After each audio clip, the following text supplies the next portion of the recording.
On August 4th, 2009, a Caucasian male pulled into an LA Fitness parking lot, presumably to indulge in some sort of exercise. The customer service representatives at the front desk checked him in and asked if he needed help with his extremely large gym bag. He declined politely. As he walked through the gym, he headed towards the aerobics room. He walked in on a women's Latin American dancing class. He quickly shut off the lights. He began to open fire on over 20 women in the class. At the end of the day, 3 were dead, including himself, and over 15 women were critically injured in a local ICU. George Sudini, the assailant in this situation, suffered from bipolar disorder, schizophrenia, and numerous other mental disorders, as stated by the Federal Bureau of Background Checks, updated daily. According to federal law, in order to own or obtain a firearm, you must all undergo a federal background check. However, in states across the nation, there's a loophole that is proven to be devastating and detrimental to the well-being of the United States. It's called the gun show loophole. Anderson Cooper stated on CNN.com August 28, 2009, that the gun show loophole allows those with unstable mind and felony record to own and obtain a gun legally without any type of background check, ID, or reprimand whatsoever. He goes on to state that the main reason this law is still in effect today is simply the majority of Americans don't even know it exists. So today, we'll first discover what the gun show loophole is, then discuss how this problem and controversy came about, before discussing some possible solutions to pull the trigger and close this detrimental loophole once and for all. But first, according to the New York Times, September 4th, 2010, they stated that although federal law states in order to own or obtain a firearm, you must all undergo a federal background check. However, this check only pertains to licensed firearm dealers such as Walmart, Costco, or other sporting goods stores, not private firearms dealers such as people from eBay, Craigslist, or people that attend gun shows. So in other words, if Autumn wishes to buy a gun from Eve, Eve doesn't have to run a background check on Autumn because Eve is a private firearms dealer, not a licensed one such as Walmart or Costco. Thus, the gun show loophole was born. Gun shows are very popular events that span all across the United States. They exhibit advancements in weaponry and self-defense weapons. However, according to the American Medical Association, January 15, 2010, that although gun shows may seem like fun atmospheres, they attract people legally who should not own guns by the thousands. Because of this statistics and others like it, many states have wished to see the gun show loophole closed, but have not garnered enough support amongst the citizenry just yet. Now that we discussed what the gun show loophole is, let's discover how this problem and controversy came about. But first, Congress indirectly made the gun show loophole in 1987 when they passed the Fire Owners Protection Act, also known as FOPA. Prior to this act, no one could buy a gun at a gun show. They're merely there to show advancements in weaponry and self-defense weapons, much like car shows or iPod fairs, where you can go and see these exhibits, but you cannot buy what's on display. As many of you may know, the United States underwent a recession in the late 1980s. The first Bush administration believed if we increase domestic gun sales here in the United States, we could help deplete our overall deficit. Although a flawed idea to believe if we increase guns, we could deplete our deficit, it actually worked. Thousands of Americans flooded to gun shows to buy these weapons for a cheap and affordable rate, and they soon found out they made a fatal flaw. When Congress passed this law in 1987, they didn't add an amendment or an addendum stating that anybody in this room needed a background check when they attended a gun show.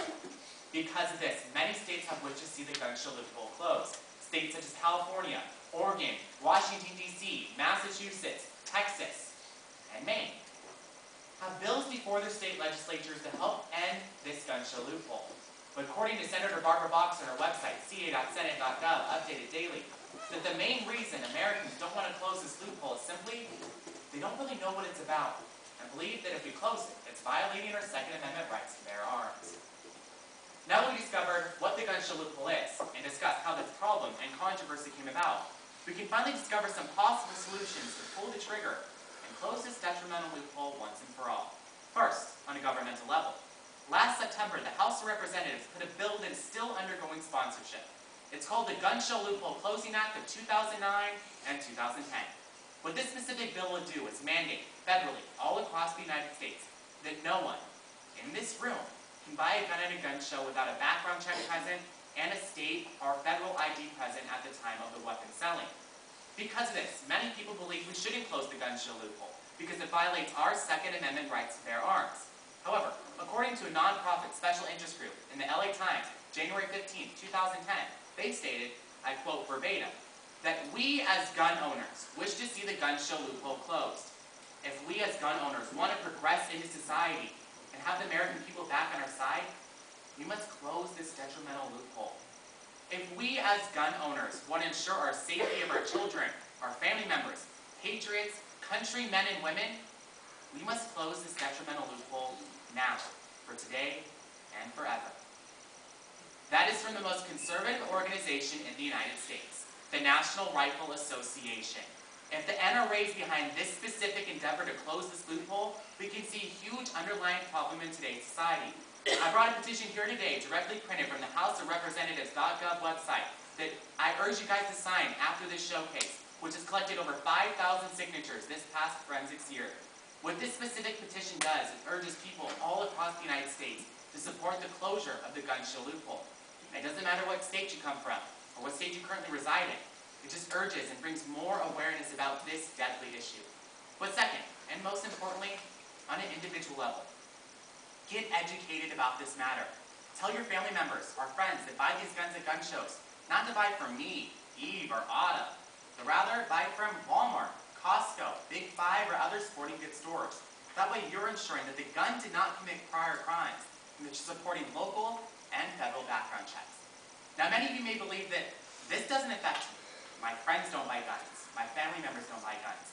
I don't buy guns, and I've never supported guns.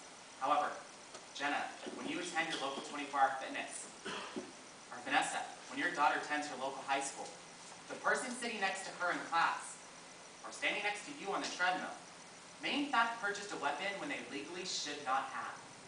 What many people do not know is on April 20th, 1998, 2 students walked into the local high school and killed 13 of their classmates.